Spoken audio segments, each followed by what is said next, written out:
I Know What You Did Last Summer. When five friends inadvertently cause a deadly car accident, they cover up their involvement and make a pact to keep it a secret rather than face the consequences.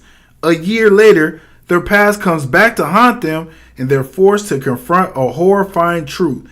Someone knows what they did last summer and is hell bent on revenge. As one by one the friends are stalked by a killer, they discover this has happened before and they turn to two survivors of the legendary Southport Massacre of 1997 for help. Yeah, so this is a good synopsis. I like the movie. My woman said she thought it was okay. Just being real, a little too predictable and too much 90s horror campy hokiness. Honestly, just being honest, like I thought the cast was good, especially the females, because bruh, they was all bad except for spoiler alert, the one who ended up being the killer. But bruh,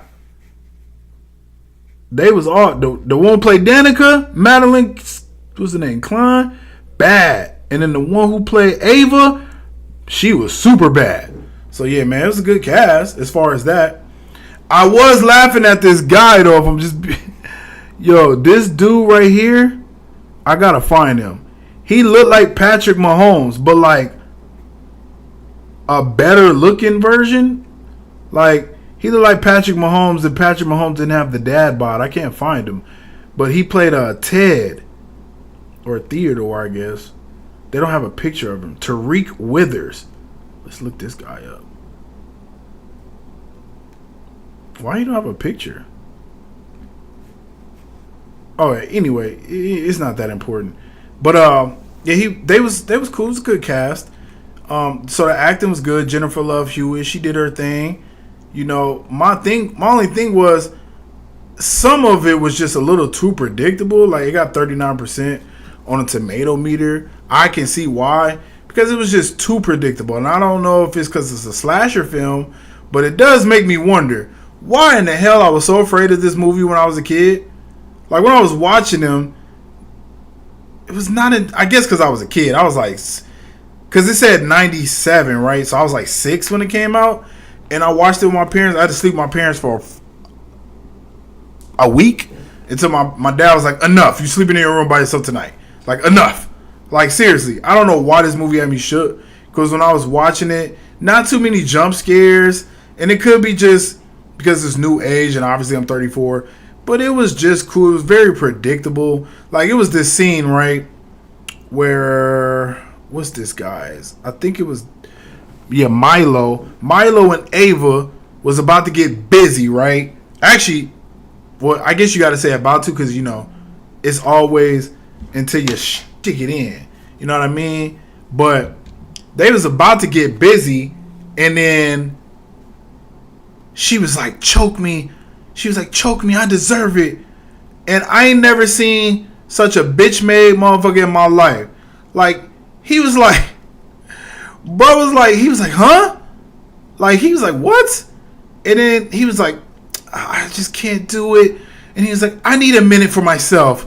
I was like, oh man, you's a bitch. Like, your girl wants you to choke her we talking about in the bedroom. You can't choke your girl in the bedroom? So that was hella corny. I'm not even gonna hold you. Like, I was like, come on, dog. And then it was so predictable. He goes to his car, full spoiler alert. And then what happens? The hook man, or I'm guessing the Mr. I Know What You Did Last Summer, because I don't know, was he the fisherman? He just choked him with a rope. I was like, it was so predictable. I figured he was going to die from strangulation because he was afraid to choke the girl. And if he would have choked the girl, he would have survived. So what does that tell you? Always choke your woman in the bedroom, men. Fellas, you choke the shit out of her until she like a little close, like, you know, a little close to getting there. Start seeing the white light a little bit. Then you ease up, you know, just let you know I can take you there if I need to. Like, what? Like, I ain't understand that. And then old boy texted from his phone. He said, I just need a minute. I was dying laughing. But yeah, it was certain stuff. Like when she went to go see Jennifer Love Hewitt's character, and Jennifer Love Hewitt was like, I just got one question. And I was like, oh, here we go. She was like, what did you do last summer? I was like dying laughing on the floor. It was so hokey, so campy. Like, I just thought it was so funny. So I don't know what that was about. But yeah, it was just a little hokey for me.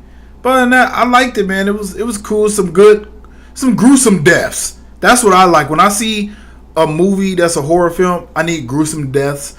I felt like it was a few gruesome deaths, but the twist, like the thing at the end. So obviously, we full spoiler alert. This girl, she plays Stephanie, I believe. That was the character's name, and I was a little disappointed because she ended up being the killer. And I'm sorry, the way she was taking them hits from Teddy. Yeah, they called her Stevie. The way she was if it was her, it had to have been the guy that killed him.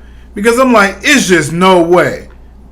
You know, because she's so, like, you look at this girl, she is so small and tiny. No way she was doing all that manhandling. Like, come on, dog. Like, no way. So, that was the twist. And then there was another twist because obviously at the end, Freddie Prinze Jr. was helping him because they both were friends with Sam, the guy who got ran off the road for Mr. Teddy. Okay? So it was cool. I actually did like that part of it because it was a double reveal. So that was cool. You know, decent movie. You want to go see that with your lady or, you know, vice versa or, you know, whatever y'all got going on. You know, go see it. It's a cool movie. I did not waste money on D-Box this time. No D-Box. I was like, fuck that, dog. I've been spending too much money on D-Box. It's like I paid $24. If it's D-Box on a premiere, I'm paying double that for me and my lady. So, But I am finally in Cinemark Rewards. Remember, everybody, I finally did it. I was like, fuck it. I go to the movies too much. All right, so I hope you guys enjoyed that review. If you're watching on YouTube, please make sure you watch the next review, which will be Jurassic World. We're going to end it right here. Shows Kevin 27. Believe it till you make believers. And I'll see you on the next one.